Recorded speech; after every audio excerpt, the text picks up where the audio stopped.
welcome to another edition of Hardcore Wrestling Rants. I am your hardcore host, Rick Head, and I'm joined by the hardcore crew. First, from Lance Moss TV, he's the incomparable Lance Moss. Lance, what's shaking? Oh, not too much, boss. Let's have some fun. And then over from the Skeldon Realms, he's the Lord Skeldon himself, Joseph Knight. Joe, what's up? Not much. Hot summer days are starting to come in. Yeah, so it is. Already toasted. Yeah, you were telling about us how you had you're now becoming Gandalf the Going Gray. Yeah, Private absolutely. I just put it like this: I'm going gray. Had to dye the damn thing because I hate gray. Well, before we get on to the news, I do have one more thing I want to add. As you know, we have a chat room called Hardcore Wrestling, the HWR chat room over in the group section on Facebook. We have now changed to a new one, Wrestling Rants, where we will now be public and people can join in and get more, be more part of the show. So, all right, let's get things going. Let's talk about Double or Nothing, guys. I wish I could say it was epic and I was excited, and it was all right. It had some good matches, but there were also kind of a few matches that was like, why? I'm going to start off with the worst match of the night. And I'm going to have to say, Joe, that was that ladder match between Wardlow and Christian. It wasn't a ladder match. It wasn't a great ladder match. It was just a match that had a ladder. Yeah, it was a blah match. I mean, what did you expect him to do, Christian to do? It wasn't like he could do the stuff of old. He was not going to do the Matt Hardy stuff or Edge stuff or even his own stuff from back in the day. You're not going to see that. This is a guy who's basically just there for storyline purposes. And he obviously I wasn't expecting too much out of this match. And I was proven right. Again, he's well past his prime. It would have been more interesting if it would have been Luchasaurus, but then obviously with Christian in the corner, you would have saw a title change. So that's probably what happened later on. Yeah, absolutely. Lance, what would you just say? Talk about that ladder match. Well, they forgot one thing. If you look back at all the TLC matches and just tag team ladder matches that Christian was in, it was usually the other 3 to 5 guys that did all the psychotic spots. I mean, he'd do one every now and then, but it's usually more Jeff, Matt, Edge, and the Dudley Boys that did more of the crazy spots. He was more the run around and do stuff like that, but they really it did not need a damn ladder in this match. Yeah, I absolutely agree with you. Hell, they didn't need Christian in this match. Yeah. And that's another issue. I think they could have had, I think Christian should have stayed as a manager, and they should have built up a match between Wardlow and Luchasaurus, which looks like what they're gearing up towards now. Yeah. Wardlow did retain his championship, and shortly after he got the win, that dude. Yeah, that guy. Luchasaurus got in the ring and attacked Wardlow. So it's fair to say, guys, we see that match coming up on the horizon. Yeah. So as far as the best matches, I'd have to say, I definitely loved the Pillars match. I thought that was an absolutely outstanding match. Obviously MJF retained the championship, but it definitely showed that AEW does respect those top 4 guys. I'm referring to, of course, MJF, World Champion, Darby Allin, and Jungle Boy, and of course, Sammy Guevara. Joe, what was your thought on that match? The match was pretty good. It was, but the way how I saw it is, it was a great flippity flip match. The only person that really sold me on it, and I'm not taking nothing away from the other guys in that match. Jungle Boy, you do have Jungle Boy, you have, Darby Allin, you have Sammy Guevara. Let's also say that congratulations on Sammy Guevara and Ty for announcing they have a kid. I think Alexa Bliss kind of said, "Oh, I want that too," and did the same thing. But honestly, the way I see it, It was for a World Heavyweight Championship. You had three guys who were so much cruiserweights. It really didn't impress me as much. It's like you expect the same bumps. You could tell when MJF is the star of the show. This guy went in there, and you could see from his facial expressions, from his screaming, "What the f?" and then they do a move on him. They basically, this dude stole the show with his antics, and the other guys were just like, they're just okay, yeah, we're gonna do the moves, and that was it. Honestly, the match was good in an aspect of maneuvers and everything, but it for World Heavyweight Championship, I expected a lot more. All right, Lance, what was your thoughts? I mean, yeah, it was good, but I'm not really big a fan of like multi-person match when it comes for stuff like that. But me, the best match kind of comes down to between two.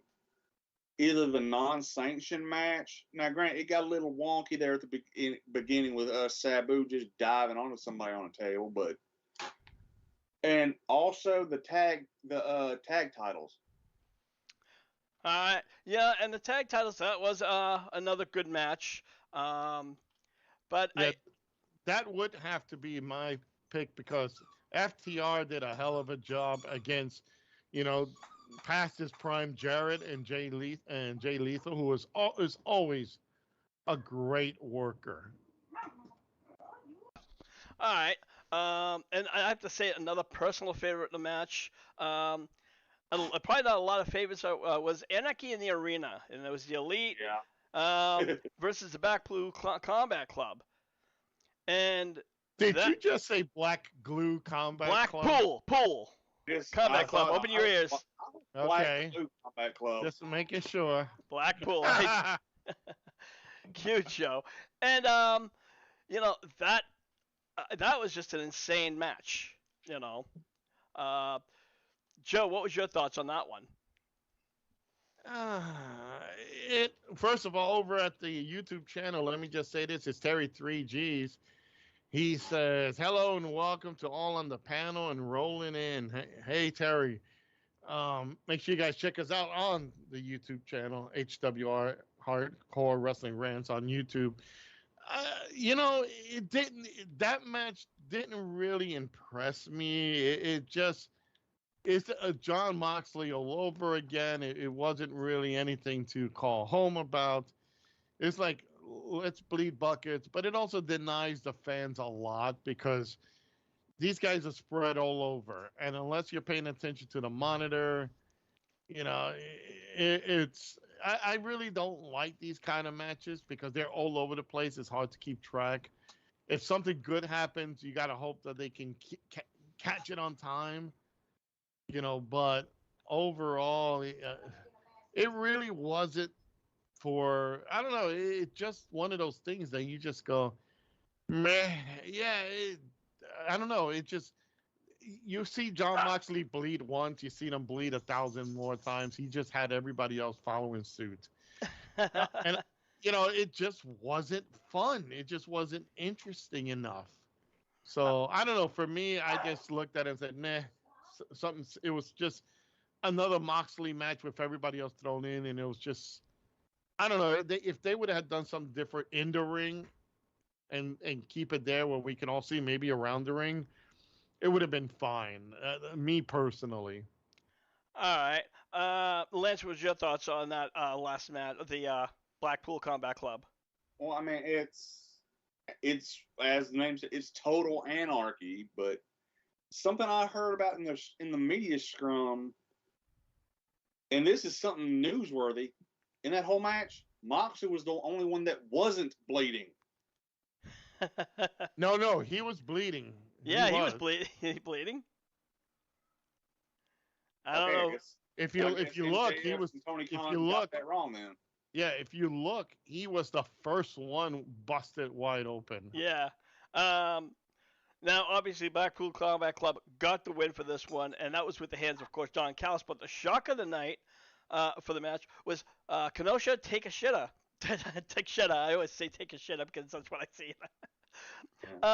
Who was a babyface for a long time, and now it looks like he's aligned himself with the Blackpool Combat Club. So, Lance, it looks like the Blackpool Combat is growing instead of shrinking. Yeah, I mean, now somebody correct me if I'm wrong, but when Moxley was in New Japan, wouldn't Take a Shit his young boy? I believe Yes. so. So that makes sense. All And right. if you remember, even prior to him joining, they did matches where he actually was facing Moxley a couple of times. So, and he actually took on Daniel Bryan. So it's, I don't know, it's a weird scenario that you fight against these guys and now you're with them. Now, here's the funny thing. Okay. Throughout the night, we kept on seeing a guy that had a camera, and he was completely masked. They tried to keep it away from him, but every now and then you saw him. So we were waiting to see, okay, this is a guy's got to jump in the ring. But he was there from like early on. And then all of a Right. sudden, we see him take off his mask and everything else, and it's like, really? He's like, you had to make the guy wait that long? Yeah. They Yep. should have just snuck him down during the main event, or down during that, instead of having him wait there all, 4 hours? Something like that. Shit, he was doing camera work. I think he should have got paid for double pay. Yeah. Well, here's the thing. During all those matches, yeah, we saw him that stand up with the camera. And I said, look at that guy over there. I forgot what match Yeah. we actually noticed him in. But we could be, they could have had switched them at the last moment, so we don't really know if he was, there the whole show or just in that one particular match. I want to So, say we noticed him during the Cole Jericho match. right, that we said, look, the guy's going to stand up. And we thought maybe he would have been for Jericho. So, and then he went back down. So he must have been there like last for that match and then stayed for the remaining show. So you never know. Yeah. But another issue I want to talk about Double or Nothing is not necessarily the matches, but unfortunately they had a really bad turnout in Vegas.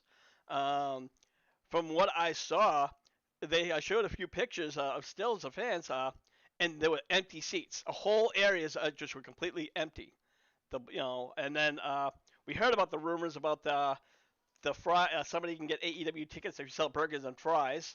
I'm wondering if that was even a work. And now there were also reports that you could buy tickets for AEW Double or Nothing for $7, and it's like, holy shit. Joe, what does that say about that event? Means that you should never book an event on the fly. That's one. And two, that the show wasn't as decked out as it should have been. Like I said, when you have three cruiserweights, nothing against the three cruiserweights here, but when you have three guys who make the champion look like Hulk Hogan, that's a problem. That's one. Bingo. That's one. Two, the rest of the show wasn't.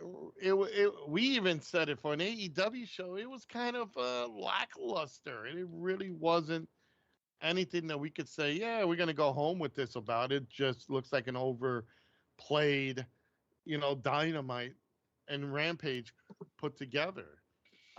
That's why Kind of like Fighter Fest or something. Yeah, you see those three guys could have had fought on Dynamite and then fought Moxley. I mean, not Moxley. I'm sorry, MJF. That would have been made a much simpler story for it, and then put your heavy hitters, in this, definitely in a better, status. It's so hard because everybody in that show, in that roster, is not big, so, it's one of those things where you got to look at your talent. Any promoter knows, you got to put your best, if it's a pay-per-view, you got to put your best matches up front because you want people to come pay their ticket price and you want people to buy your pay-per-view. Again, that whole show just felt to me like a Dynamite that they just didn't think properly. All right, Lance. Let me ask you this. We also know that NXT had a pay-per-view the same night at the same time frame. Do you think that affected the obviously ticket sales, let alone the pay-per-view buys? If it, okay, see, for me, all right, let's face, or afternoon of champions was the day before. So I kind of think it would have really affected it if it would have been Night of Champions and Double or Nothing going head to head same night. NXT, the arena that they have those shows on is not really that big. I'm thinking if it did, it was minuscule. Okay. They were really charging dynamite prices for tickets for a pay-per-view, which I think was more bad booking and just the show seemed thrown together. Yeah, put it like this: you had two mediocre wrestling shows going head to head when it wasn't necessary. And honestly, like I said, you look at both these shows and you kind of just shrug. I mean, for an AEW event, and I love AEW's events, that one was so bland because you knew MJF was not going to lose his belt to three cruiserweights. You knew these other, like FTR, was most likely going to keep the belts. You know, everything was predictable except for a couple little things. So it almost seems like the show was thrown together at like an afterthought, and they're more focused on Forbidden Door and London. Yeah. Excuse me. And I also, that's also a lot of different factors. It just seemed that I think, honestly, despite whatever it be the booking or whatever, I still think the timeline was really bad because you had two WWE main events and people were already buying tickets for those events. And unfortunately, whether we all want people want to believe it or not, or even Tony Khan wants to believe it or not, WWE is a far superior product. They're a bigger product. They have billions of fans, and they've been doing a promotion for what, better half of 40 or 50 years now. So something like that, yeah. For Rick, AEW is like, if I could say the difference, the real big difference, talent wise, WWE has more known people. I'll say that. I'll grant you that. But honestly, if you look at the rosters, they're pretty much the same. I think AEW has a better um, tag division, and the women are much stronger than the WWE version of them. But when you look at talent wise, they both kind of share the same. You kind of get bored with what they have. Like bored of Roman Reigns, bored of everybody that's there, the Usos, and now they're doing the bloodline breakups and all this. But in all honesty, if you look at everybody, there's no real big difference. The difference between both groups is one thing: production. WWE has the best video and audio production than any other company out there in wrestling. You could see Impact's version. My God, they are horrible.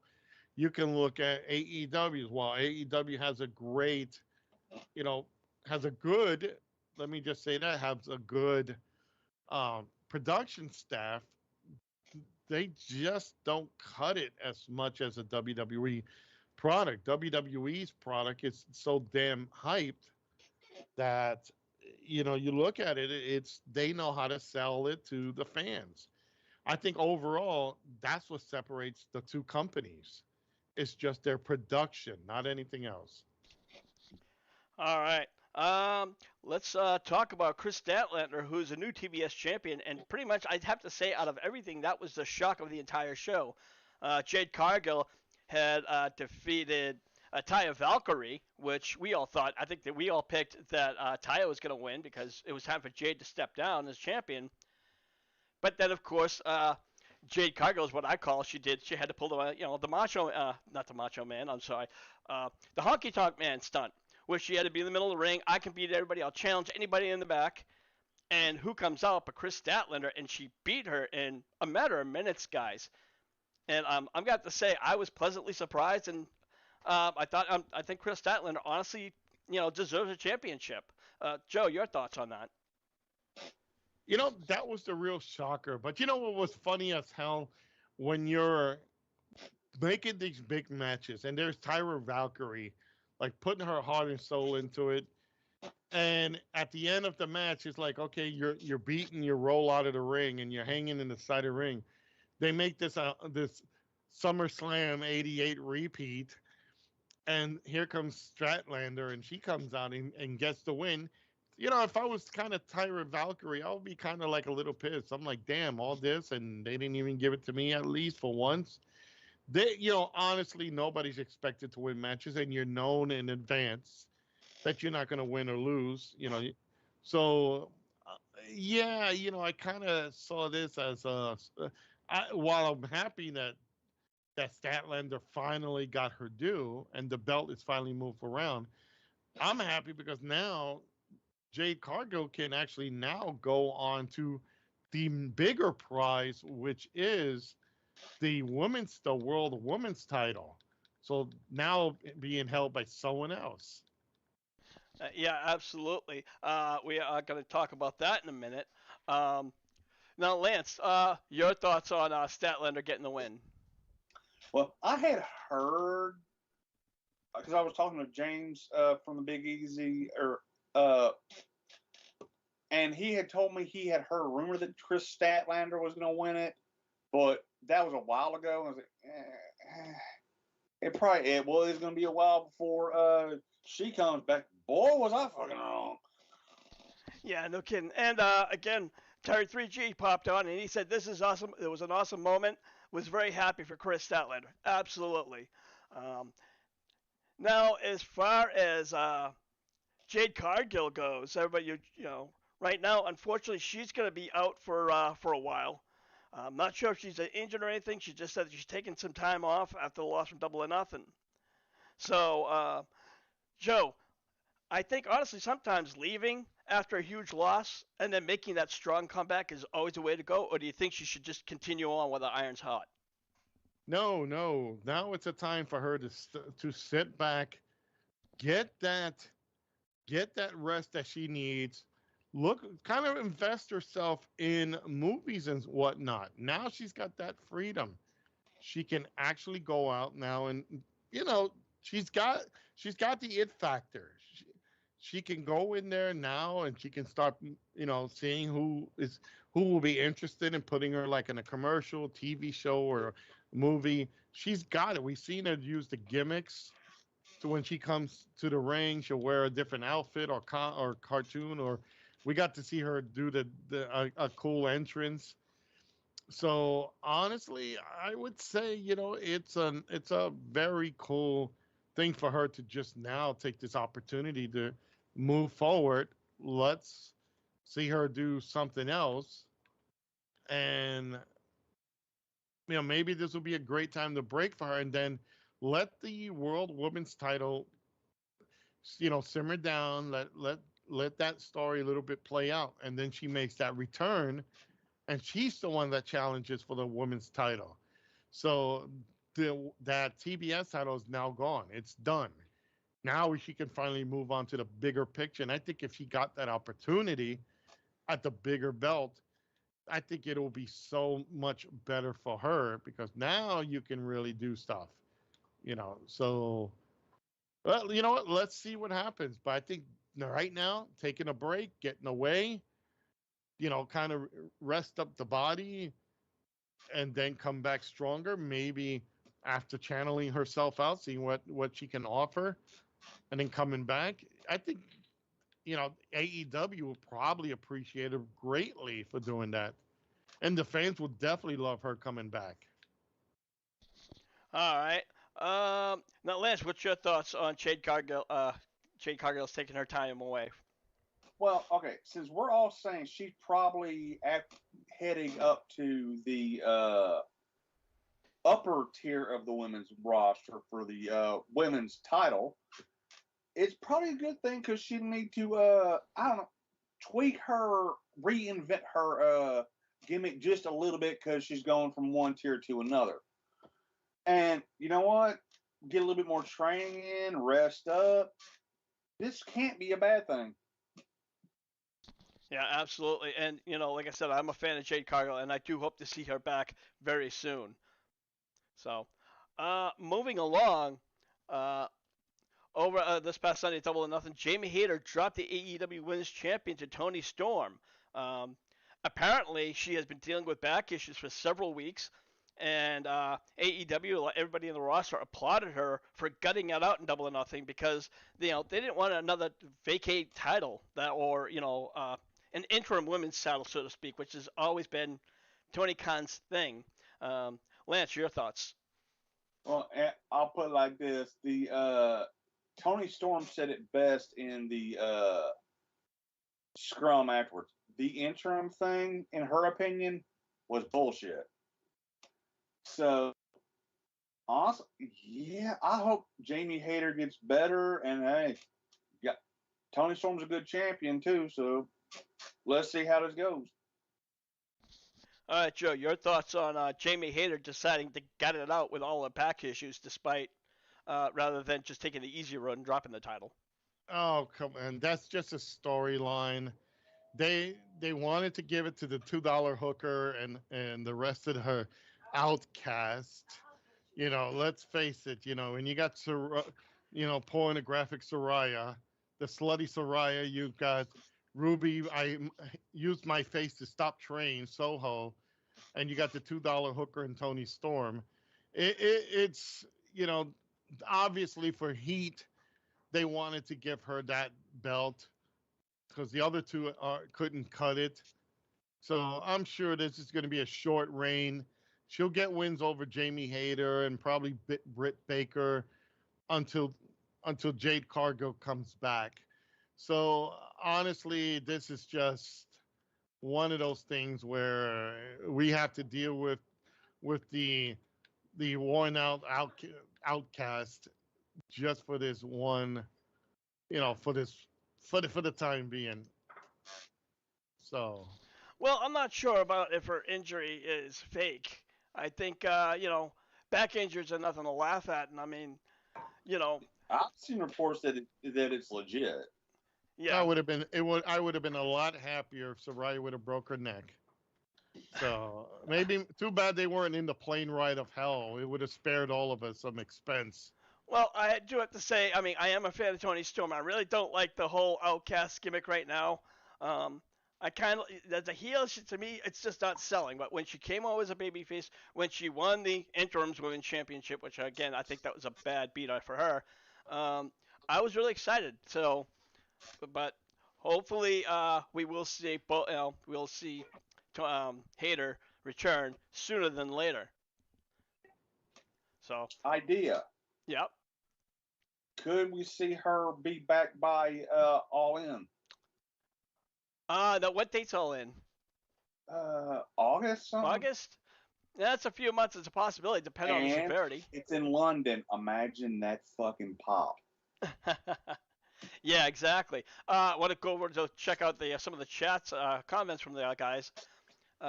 Reverend Jake Slater said, Chris Statlander is awesome. Yes, she is. And she also said that the Outcasts are the new women's disorder.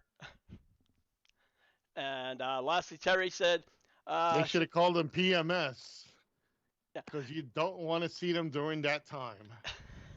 You don't. You only want to see them one week out of a whole month? Gee. Exactly. I don't want to see the $2 hooker. I don't want to see the one that can stop trains with her face. And definitely with Saraya, the only good thing about her that she knows how to clean belts and make them nice and creamy. Oh, Jesus Christ. And going back to the Jade Cargill, Terry.3G had this to say. He said, yes, she's been promoted for too long. Time to give her rest and cool down for a little. I agree with you there. So let's move on. And I want to talk about how Jordan Grace is now a free agent from Impact Wrestling, and she's decided to change careers. Apparently now she wants to go back into bodybuilding. Um, Yay! Finally, she realizes that wrestling. Finally, someone who fucking realizes they should not be in a role that they thought wrestling should not be for everyone. So thankfully, the world's tallest midget finally realized that this is not wasn't meant for her. Thank fucking God. okay, now well, hold on. No, I don't understand exactly what your issue with Jordan Grace is. She's maybe not the tallest one, but she's definitely powerful. Um, and she's a good-looking lady before she decided to hulk up. Um, and I saw some of her matches. And I never really had a problem with her in the ring. Yeah. It wasn't that. It was she had this mentality that she thought she was the big shits. If you see a couple articles, everybody kept saying it like, oh, she thought she was better than everybody. I should be the women's champion. Oh, I should be this. Honestly, she wasn't that great in the ring. If you compare her with some of the low cards, like on, like whatever the YouTube AEW YouTube shows, she wasn't really that good. She's compared to anything. She was the body. She had the body figure. So she wasn't that great of a worker. She wasn't that great of a promo person either. I'd rather listen to somebody screeching their nails on a chalkboard than listen to her talk. Her going into bodybuilding is such a great thing. It's just, it shows you some people know when it's time to give it up and move it on. I just wish Joe Biden and the rest of the fucking Democrats will realize that their time is expired. Okay, that's my cue. That's joe@clonersrealm.com. Oh, thank you. We haven't said that in a while. We got to get that moving. Yeah. Well, now Lance, despite Jordan Grace going to bodybuilding, she does say she plans on coming back. But what's your thoughts about her going into bodybuilding?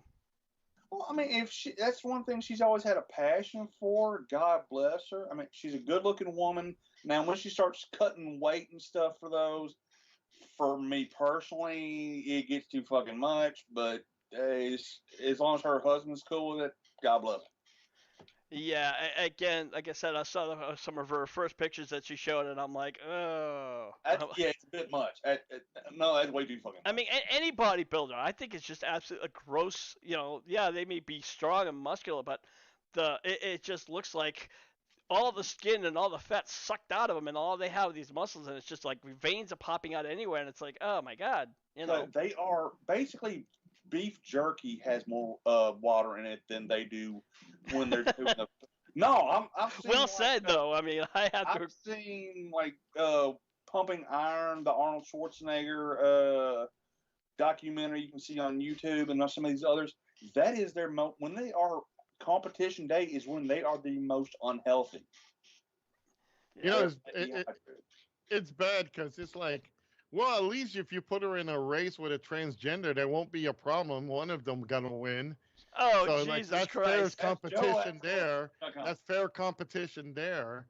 I look at that picture, Rick. My God, it's like they took a picture of Mr. Muscles and just pasted her face on it, compared to how she used to look, and I'm like, it's all of a sudden I'm getting Ultimate Warrior vibes. Like, yeah, it's like, good for her. She's in bodybuilding. If that's what makes her happy, and if her husband doesn't mind being beaten to death by her, then that's fucking fine. Good. Don't come back to fucking wrestling.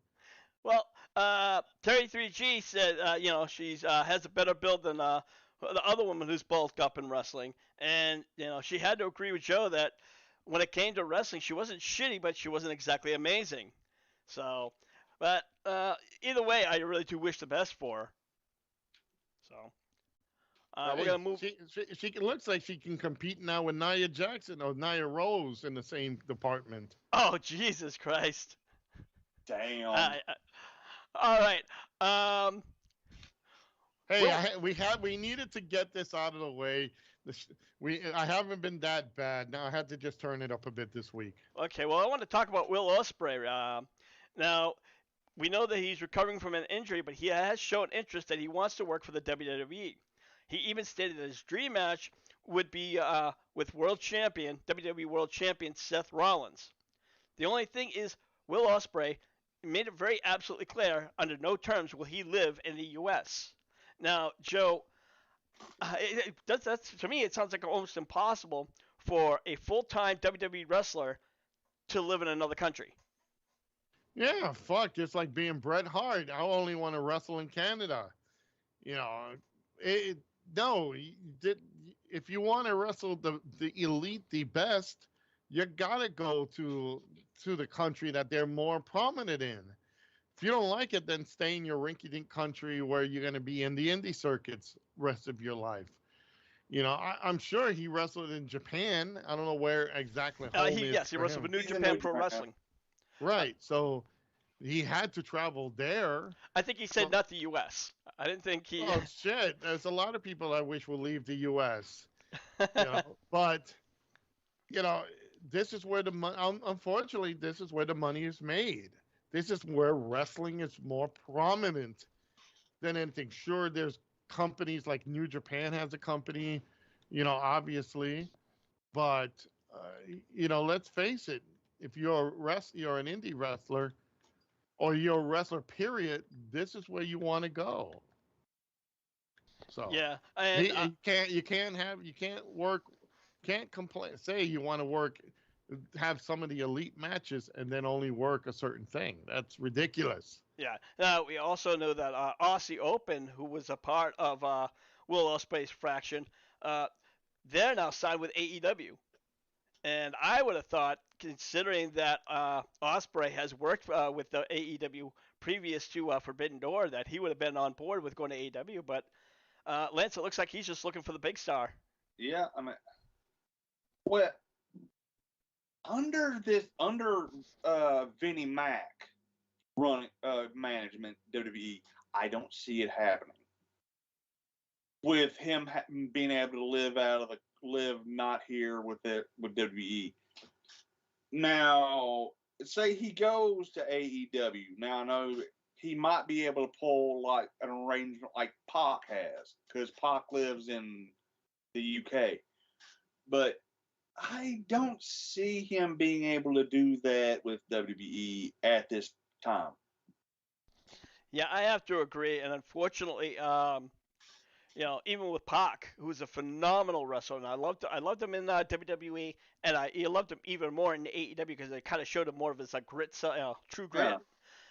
But unfortunately, now he has problems with work visa, so they Yeah. kind of had to just write him off for the moment, which kind of sucks because that Death Triangle was incredible. So hopefully, like I said, Will Ospreay will. If he comes to the U.S., I wouldn't mind seeing him in WWE. I certainly would love to see him in AEW. But let's move along. During a recent interview in the New York Post, WWE Women's Champion, Tag Team Champion, forgive me, Ronda Rousey talked about the lack of women in the WWE roster. In short, she said, it felt like the women's division is stripped clean, and now there's no one really left to put tag teams together because there's only like 10 women on each brand. So you're gonna have women who want to wrestle the singles matches, but nobody really wants to be a tag team partner unless, of course, where in the males division you have tag team wrestlers that grew up as a tag team. And Joe, we've talked about this even before when they decided to sign this new tag team, women's tag team, and it just doesn't work. Well, if it goes back and forth between both brands, but I agree with her. There is, and if you look at the caliber, let's just say, suspend the disbelief. You have two women who actually fought in MMA. Yeah. Okay. One of them is definitely prettier than the other one, but let's just face it. The ladies of doom, because that's what I'm going to call them. They basically, if you got into a legitimate fight, Mandy Rose or Liv Morgan or any of the other girls will be fucking beaten down like hell because these girls will break their neck. So I agree. There's not much out there. There isn't an in-depth roster. But the WWF Women's Tag Titles never really had that. They never really had that how can I put it, that roster of great tons of workers. Even when during the 80s, they never had that. So it's a tough division. It just does. The way they gutting it right now with injuries, when women get injuries, it just you're not going to really build up. Honestly, you're not going to have the perfect roster there. So I think next time she should maybe, just maybe, you know, play or just collect your money doing what you're doing now, and that's it. You know, that's the only thing you can do with this tag team right now. Yeah, and it's almost like if they would want to bring the cruiserweight championship, to Raw, where with the current roster. I mean, how many cruiserweights are there really? When they initiated it, they had to bring people in. Now it's kind of like, you know, it's an invalid or obsolete title. So, and Well, this day and age, you do have more cruiserweights than heavyweights. Yeah. So that's the thing. That belt prominently has more, could be more better today than it was back in the 90s when it was introduced. Yeah. Because, I mean, how many of the roster are below 225? uh, honestly, not many. I mean, you could probably like 10 or 15, maybe 20 guys. But again, Lance, what's your thought on the tag team win of the division? Is this even needed? Ronda's not wrong. I mean, 10 women for a tag team in each brand. Uh, that scarce. What they need to do is just make that a go between brands. If they really wanted to even make it work, they'd even have to go maybe down to even Yeah, NXT. yeah, And I don't think WWE is going to really be doing that. They're so set on having their own brands. Especially with NXT being way down the tier. We see SmackDown and Raw wrestlers kind of jump back and forth every now and then. yeah. Despite it supposedly their own brands. But the women's tag team championship, if they don't do something with it, it's just gonna, just fade away. At Yeah. least in my opinion. Well, Rick, that title has been always that one title that's always been at odds. Even the 80s when they had it, it really never. It gained some traction as how can I put it, as the, like a little sideshow. Which I hate to say it like that. It's kind of that like sideshow Well, thing where, back in the '80s, women were the sideshow. They were considered the sideshow. right. So honestly, right now it's kind of that scenario where now with the roster where it is, you really can't. There's really not that many people, you know, in that you can honestly say that can really work. That I'm not that they can't work, but everybody's either injured or they've been to the well. They went to the well too often. Like, do you really want to see Liv Morgan win another championship? I don't. Do you really want to see, someone like, Charlotte Flair win that belt again? You know, I don't. I don't. We've been there, done that. So they're right. There isn't anybody really left in this company, and that title belt, just like any other title belt, is, unfortunately, there's really no one left. So that makes that would make an interesting combination. And you can't take two singles women and just say, "Oh yeah, okay, we're gonna put you all both together and make a tag team." All right. Well, now let's move on to some funny news. Since Ryback has been released from the Oh WWE back no. in 2018, he's been desperate to get somebody to sign him, and nobody wants him. I mean, he's put surveys of who he should wrestle, and on the bottom is retire, and it's like 85% people have said retire, stay away. But now apparently he wants to challenge Goldberg for his retirement match. Who unfortunately the WWE never failed to, they never gave it to him. Um, Lance. Now I don't even think that for a second Goldberg would even answer that. But let's toy with this situation for a second. Let's say Ryback versus Goldberg. Short and sweet. Isn't this the same dumb some bitch is trying to get a retirement match with Sting like in Israel or some shit? Yeah, well, I think they're both idiots. I personally never liked Ryback, and I never liked Goldberg. Yeah. And I know I'm a rare person, but personally, I would like to see them wrestle each other and break each other's neck, Joe. I'm gonna quote Motley Crue on this one. Don't go away mad. Just go away. Over in the chat room, Terry says father versus son match. My God, let me just sum it up here. Ryback is so bitter, so bad, that not even the independents touch him. That's how fucked up with a mark promoter who will take anybody who leaves the WWE, or anybody for that matter. When they refuse to take this guy, that should tell you. I bet you if they did a poll and he did a poll, says, all right, you know what? I'm fucking tired of everybody making fun of me. Should I wrestle or should I drop dead? And everybody will vote drop dead. This would be a scenario that this guy is not loved. This guy is not wanted anywhere. He's a joke of the professional wrestling world. He has a bad attitude. He expects to be paid a high-level Hogan salary. He doesn't have the skill set. I mean, here's the thing. If you're really that determined to come back to wrestling at his age, because I don't even know how old the bastard is, why not go do this? Go find a legitimate trainer. Let's start it here with this. Let's find a legitimate trainer who would train him properly. I mean, goes a year training. Boom. Just go down, train, learn your mat skills, psychology, and everything. That's if he wanted to.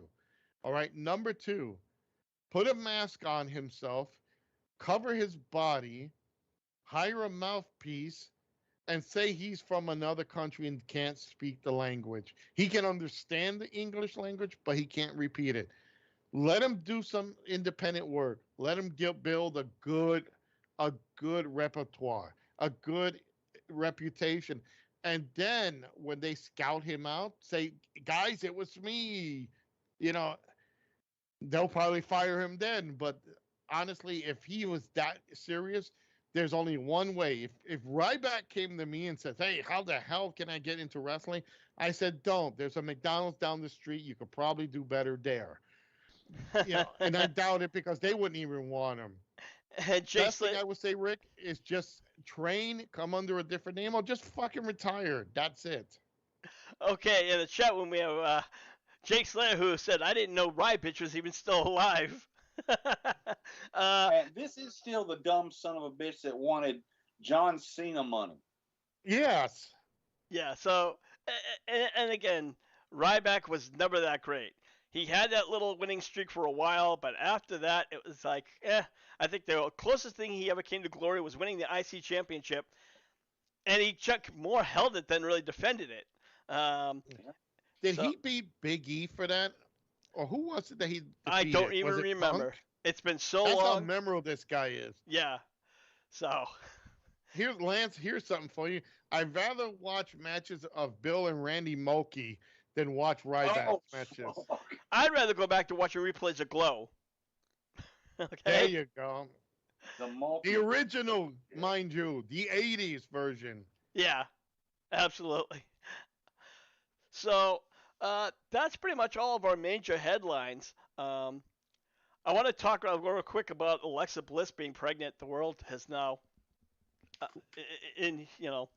got a new MILF. Yeah, and you know what? I'm actually happy for her. And her husband, I'm not. Well, hey, you know what? We can call her a MILF now. Well, the only good thing is she'll get bigger jugs now. Well, she already has bigger jugs. She got those Yeah. fixed. So, Well, no, now it's going to be legitimate bigger jugs now. um, but the funny thing, I read the headline from E Wrestling News, and it said Alexa Bliss is pregnant. Details inside. And my first thought was that's such a bad choice of words because we know how how she got pregnant. We You know had what got put inside. exactly. I think it was Ryan Carbonara. So and I even had to like message the guy, the author. And I'm like, really pick your choice of words next time. Just you know. Oh God. Terry 3G says, "Welcome back, the Boogie Woogie Man before Ryback." Yeah. No. You know, I'd love if Jimmy Valiant came back to WWE.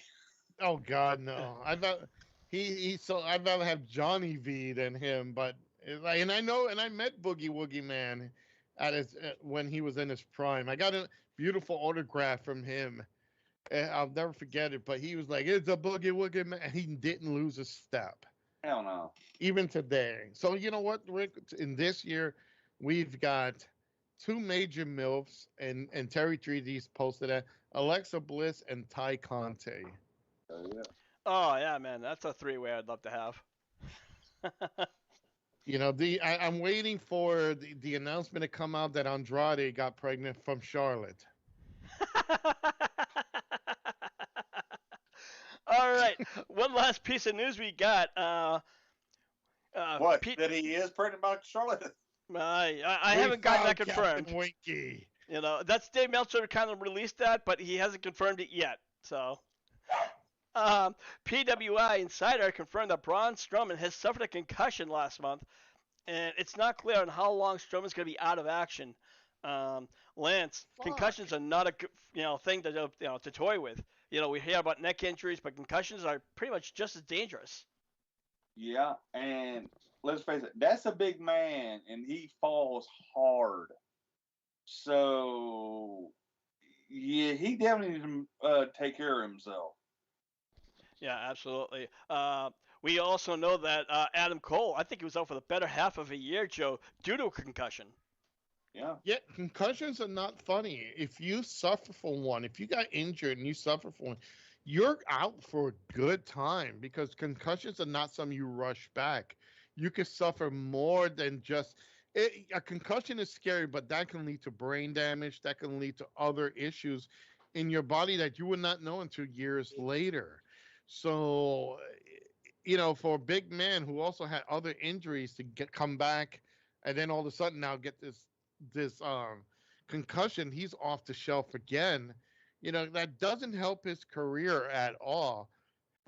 You know, I got it. And Terry just he said, "Good one, Joseph." I guess with the Andrade Charlotte comment.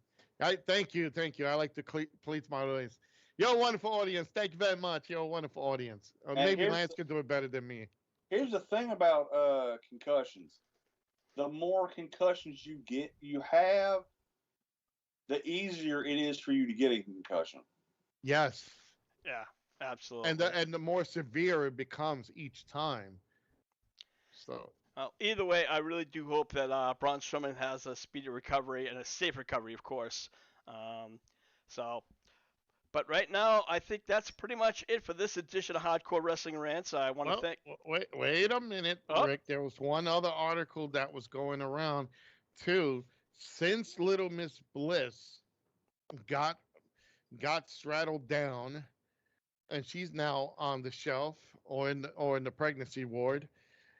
They were doing a theme where they were supposed to have her unite with Bray Wyatt to rebuild that little thing they had, but now that she's gone, WWE is looking for the someone to fill in that role, and they're actually looking to put Uncle Howdy back with Bray Wyatt, so they have that team, but they were looking for a female equivalent. Now that she's out, you know, there's been names thrown in. I want to throw one name that I believe it could be the perfect fit for him. Okay. And Lance, huh? Go ahead. I was going to say Nikki Cross. Ooh. Nikki Cross definitely would be a good. I was going to suggest Liv Morgan, but Nikki Cross I think would definitely be.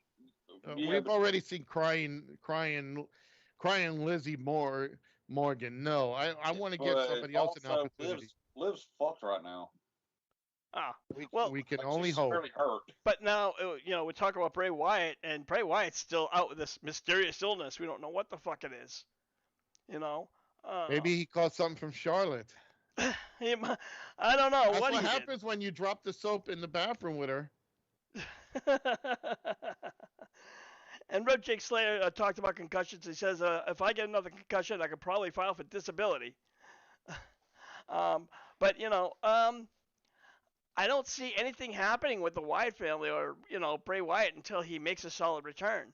So who comes back by then? I mean, for crying out loud, it could be another year. He may not come back.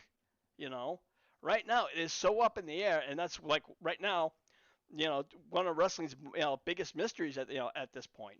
So. Um, I gotta say one thing. What is currently Nikki Cross doing? Because now I don't follow It's WWE like kind I of a used thing to. where she quote doesn't have any friends, but she's going after she's trying to make friends Gargano's wife. Yeah, I read a head. This is Jake Slater said he read a headline stating that she's going back to NXT to restart Sanity. Well, here's I something haven't for you, heard Terry. that. Here's something really good that is really funny. Terry 3G says if Abaddon was in WWE, oh, that will be Oh perfect. hell yes. Well, the problem is would they actually let her keep that gimmick, or would they try something else?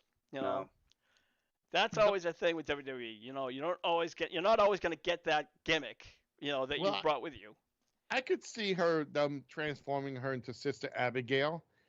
They do something where they put the doll, that Sister Abigail doll that Bray Wyatt has in the funhouse, put her down, do some sort of mystical fucking spell, and it becomes the person. They would have done that to Nikki Cross, and like he kind of hypnotizes her and coaxes her into it, and then next thing you know, drinks a beverage like a bad horror movie, and all of a sudden, boom, she's Sister Abigail. She's possessed by this, worn out skull. It's like, hey, here you go. You know, if you really want to venture into deep, dark movie type deal, because that's when you saw Bray Wyatt the first time, he reminded me of that type of killer, the cult killer in the woods somewhere with a cabin. So that's kind of how I figured he would have been. And then now he's this masked guy, and now they're trying to do something else. There you go. There's your group. There's, Nikki Cross. Nikki Cross. That's the new Sister Abigail. There's Uncle Howie. And fuck, you got yourself a carnival going right there. Yeah, that's to say the least. Throw in Charlotte Flair. She could be the bearded lady. Oh damn. Well, we're going to wrap up this edition of Hardcore Wrestling Rants. I want to thank Rev Jake Slayer and, of course, Terry for hanging out with us. We're here every Wednesday night. And as I said before, Hardcore Wrestling Rants has a new chat room in the group section. It's just called Wrestling Rants. We do have an HWI chat room, which we will be closing on July 1st. But we are here every Wednesday night at 5 p.m. Eastern Time. Joe, you're over at Skeleton Realms. What do you got going on over there? Well, you know what? I've been so busy, but guys, you could check me out at Scolders. Do the hashtag Scolders Realm. I am on Facebook, YouTube, and Twitch. I do games from yesterday to today. I go from PC to console. I've just been so busy right now with stuff with Memorial Day passing. I've been trying to relax my brain, but I am going back to the Mega Man. I got to try to beat that Mega Man 1 so I can go to the better games. So I'll be trying to do that tomorrow night at 9 o'clock Eastern Standard. So make sure you guys tune in. Just do the hashtag Scolders Realm. And Rick, just to let everybody know, over the weekends, every Saturday or Sunday, check out BC Games and More. BC and Mrs. A, you can catch them. They're good supporters of HWR. They always been supporting of us. They play retro games. They give away prizes. They always show up with different things. So make sure you check them out. Hashtag BC Games and More. Yeah, absolutely. Mr. and Mrs. A, they're always a fun just to hang out. Even if you're really not a gaming fan, they just sit there and they just shoot the shit and talk about everything else that's really not gaming. So, yeah, absolutely go check them out. Lance, you're over at Lance Moss TV. What do you got going on? Well, right now it's just Lance Moss TV and Friends Coffee Time every Tuesday night. We go live, and we shoot the shit for about an hour and a half to 2 hours. It's 7:05 Central, 8:05 Eastern. Anywhere else, you do the math. All right. So, for the Hardcore Crew, I am your hardcore host, Rickhead, saying we'll see ya when we see ya. Brother shirt.